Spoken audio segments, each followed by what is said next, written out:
Muy buen día, mi nombre es Edison Osbelí Pérez López, soy estudiante de la Universidad de San Carlos de Guatemala, específicamente del Centro Universitario de San Marcos.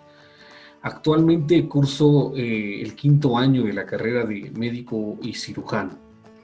Como parte de nuestra formación se nos ha requerido realizar una monografía, la cual yo he realizado bajo recolección de información de distintos autores para hacer un estudio de casos, un estudio comparativo básicamente, de lo que son las complicaciones postcraniectomía descompresiva. Voy a iniciar dando el nombre del tema como tal de la monografía, el cual es complicaciones agudas y crónicas postcraniectomía descompresiva en pacientes adultos con traumatismo cráneoencefálico. Bien, dentro del árbol de problemas tenemos acá las complicaciones, que es el tema como tal, lo cual la raíz de este problema es el traumatismo craneal como tal, el edema cerebral, la hidrocefalia, la mala producción de líquido cefalorraquídeo y el aumento de la presión intracraneal, que nos va a llevar entonces a tener un síndrome del trefinado, una hemorragia cerebral, higromas y efusiones cerebrales, infecciones de los colgajos e hidrocefalia.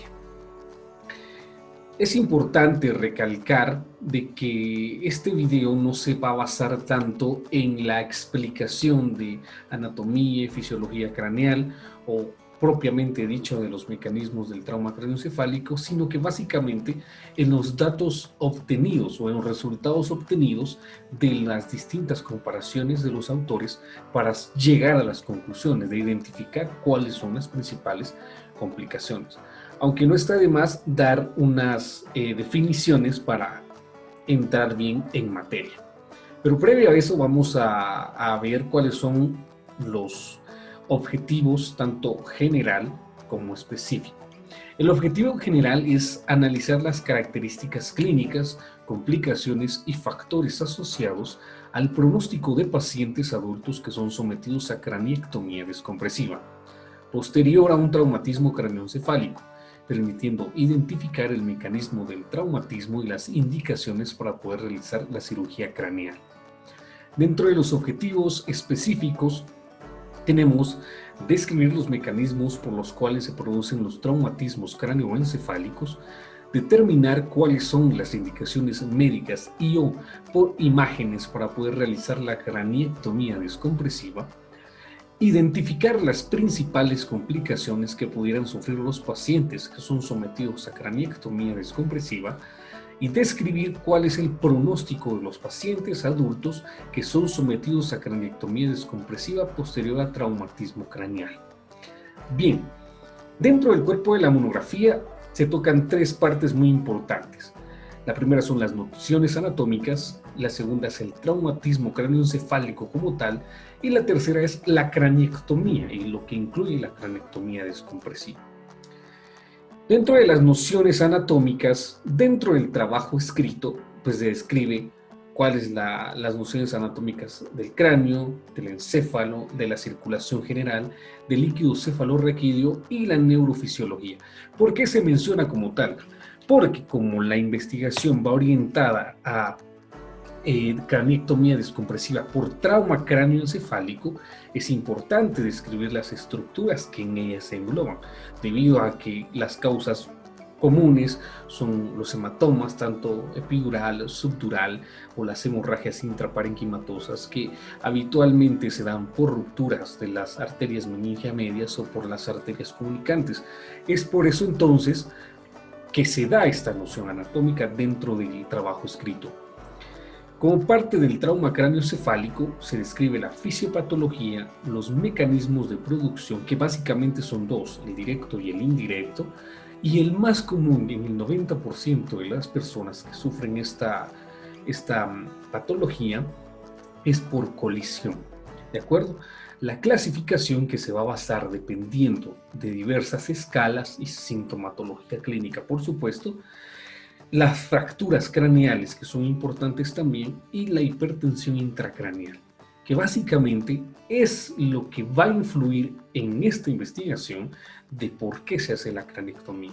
Debido a que, por ejemplo, la craneectomía está indicada en un edema severo, en un trauma cráneo severo, en infartos cerebrales, en ruptura de aneurismas cerebrales, entre otras.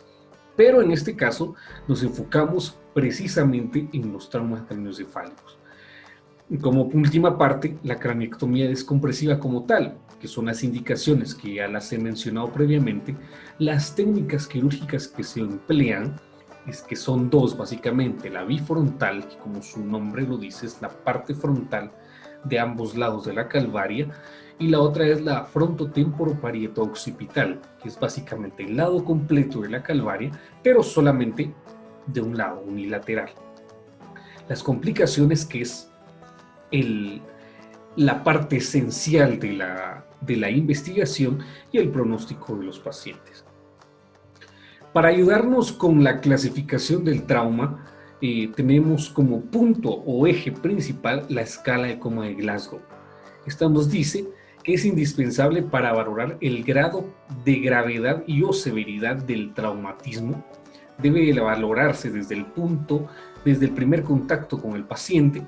Por lo tanto, esta facilitará el manejo que se debe de realizar. Acá tenemos la escala de Coma de Glasgow. Si nos damos cuenta, evalúa 3 parámetros: el ocular, el verbal y el motor. Se va a clasificar como un trauma de cráneo grado 1 cuando la escala de Coma de Glasgow se encuentra entre 12 y 15, un moderado entre 9 y 12 y un severo cuando la puntuación es menor a 9. Ya basándonos específicamente en la craneectomía, pero bueno, ¿qué es la craneectomía? Básicamente es el levantamiento óseo para descomprimir el cerebro o las estructuras cerebrales, o para ampliar en su defecto la masa encefálica, porque se puede dar por edema cerebral o por aumento de la presión intracraneal. Es ahí donde entra la importancia de la presión intracraneal, y podemos entonces también recordar la teoría de Monroe-Kelly, que es también pieza fundamental, pues nos dice que la calvaria está conformada por 3 volúmenes, que es la sangre, el líquido cefalorraquídeo y la masa encefálica como tal. Y si alguno de estos tiene variantes, los otros se tienen que ver en la necesidad de compensarlo, cosa que también está descrita dentro del texto escrito. También nos vamos a ayudar o apoyar de la escala de Fisher. ¿Por qué la escala de Fisher? Esta va a medir las hemorragias subaracnoideas, que son específicamente las causantes o las mayores causantes del síndrome de hipertensión intracraneal. La escala de Fisher original se utiliza para predecir el riesgo de vasoespasmo a partir de las características tomográficas de la hemorragia. Con esa se establece clásicamente el grado 3 como el de mayor riesgo de vasoespasmo. Si nos damos cuenta, en el grado 1, pues no hay evidencia de hemorragia. En el grado 2 ya hay una hemorragia o hay sangre difusa, como lo podemos ver acá, pero menor de 1 milímetro, medida verticalmente. En el grado 3 ya hay un coágulo grueso en la cisterna, como lo vemos acá, y es mayor de 1 centímetro, medido verticalmente. Y en el grado 4 ya es un hematoma parenquimatoso y una hemorragia intraventricular, y hay más o menos sangrado difuso. Esta habitualmente pues es ya incompatible con la vida. Y por último tenemos también la escala de Marshall, la cual nos va a tener grado 1, lesión difusa, grado 1, grado 2, grado 3, grado 4, una masa evacuada y una masa no evacuada. Aquí lo importante es la incidencia de la hipertensión intracraneal. Nos damos cuenta de que en el 28.6% de los pacientes va a haber cuando hay lesión de grado 2 o de tipo 2. En los pacientes con lesión difusa tipo 3 ya vamos a encontrar hasta un 63%, y en lesión difusa tipo 4 ya vamos a encontrar casi el 100% de los pacientes con aumento de la presión intracraneal. Bien, recolectada toda la información, comparando la información de los distintos autores y de los distintos estudios que se realizaron, pues llegué a estas conclusiones como tal. La primera es que el trauma craneoencefálico es la primera causa de muerte traumática en el mundo, tanto en adultos como en niños, teniendo una tasa de letalidad del 90% de las personas que lo sufren, evidenciando que el 95% de los casos se da por traumatismos en motocicleta. Los accidentes en motocicleta pues son la principal causa de esto. Y ahí la importancia del equipo de protección para conducir una motocicleta. La clasificación del trauma craneoencefálico se verá influenciada por varias escalas, como la escala de Coma de Glasgow, que es la fundamental, y teniendo como ayuda diagnóstica la escala de Marshall y la escala de Fisher, para una resolución tanto tratamiento médico o tratamiento quirúrgico. La siguiente es que la hipertensión intracraneal es la principal complicación de emergencia que un paciente sufre al estar expuesto a un trauma de cráneo, la cual, si no es controlada de emergencia, puede comprometer la vida del paciente, para lo cual se debe tener manejos específicos previos a una intervención quirúrgica. Nos vamos entonces de que la craneectomía descompresiva es el tratamiento de elección cuando las medidas médicas no son suficientes. Cuando hablo de medidas médicas, me refiero a la colocación de manitor al 20%, de solución salina hipertónica, de colocación del paciente en posición Fuller a 30 grados para disminuir la presión, y que no son efectivas. Entonces nos dice que no son suficientes para poder tratar a un paciente que sufre hipertensión intracraneal, la cual debe tener una valoración muy detallada, puesto que se expone al paciente a diversas complicaciones posteriores a la intervención. Acá es donde vienen entonces las principales conclusiones. Lo encontrado entonces en los estudios es que las complicaciones post-craneectomía descompresiva se dividen en agudas y crónicas, las cuales dependen del tiempo de evolución. En las agudas, según los estudios de casos, llega a la conclusión que la principal complicación es la herniación transcalvaria cerebral. Esa es la que todos los autores evidencian en los estudios. Esa es la principal.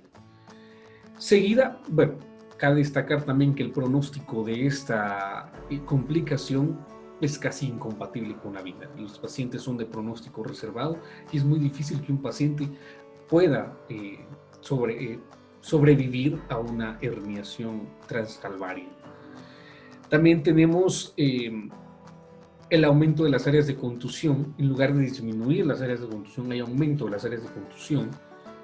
Higromas subdurales, que también suelen aparecer, infartos cerebrales, crisis epilépticas y fístulas de líquido cefalorraquídeo. Las fístulas de líquido cefalorraquídeo, como lo veremos posteriormente a las infecciones, se asocian mucho a la mala técnica quirúrgica que se realiza, debido a que se necesita mucha precisión para realizar esta cirugía.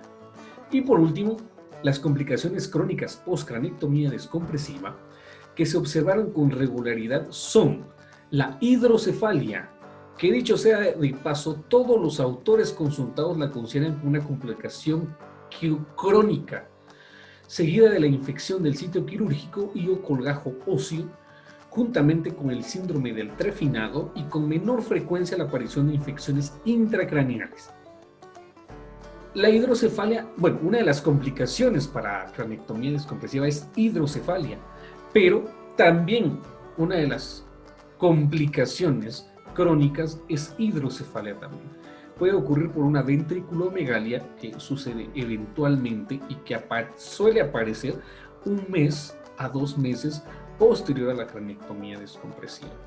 Y la infección del sitio quirúrgico del colgajo óseo se relaciona específicamente a la mala técnica que se utiliza al momento de hacer los colgajos.